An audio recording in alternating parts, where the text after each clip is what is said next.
Salut Denis, Salut Alizé, est-ce que tu peux te présenter en quelques mots?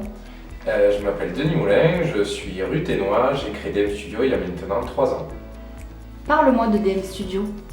Alors DM Studio accompagne les entreprises dans leur digitalisation, que ce soit sur la création de contenu vidéo, photo, et aussi dans l'émulation par le développement de projets qui peuvent petit à petit les amener à améliorer leur notoriété sur le territoire et national.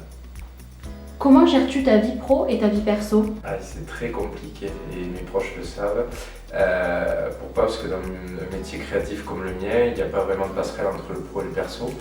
Je peux me réveiller un matin d'un jour off sans avoir forcément d'inspiration, me retrouver ou à ouvrir un magazine ou à me balader, d'un coup avoir une inspi, ça va me replonger tout de suite dans le travail.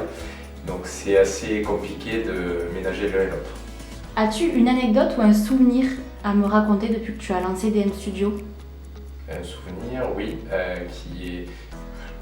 que j'évoque souvent avec la personne concernée, Sébastien Gage qui se reconnaîtra, et l'aventure de Big Gafou, où ça s'est vraiment passé sur un coup de tête et l'inspiration, on va dire, des deux projets entre le graphique et l'entrepreneurial s'est fait de manière vraiment instantanée, où on était vraiment sur la même longueur d'onde, pas besoin de se parler, on s'est vraiment compris. Ça a vraiment été, dans mon expérience d'entrepreneur, quelque chose qui a vraiment, ça a coulé de source et c'est vraiment un souvenir très agréable que j'ai et que j'aime à évoquer parce que voilà, même encore c'est une très belle aventure pour lui, mais j'ai été heureux d'être là un petit peu à la naissance de ça.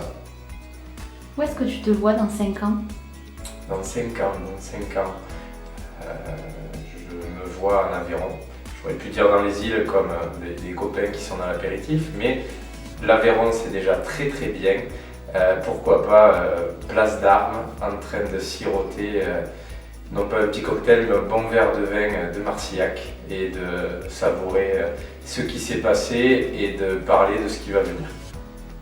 As-tu un conseil à donner aux jeunes qui veulent se lancer dans l'entrepreneuriat? Mon conseil, ne jamais abandonner.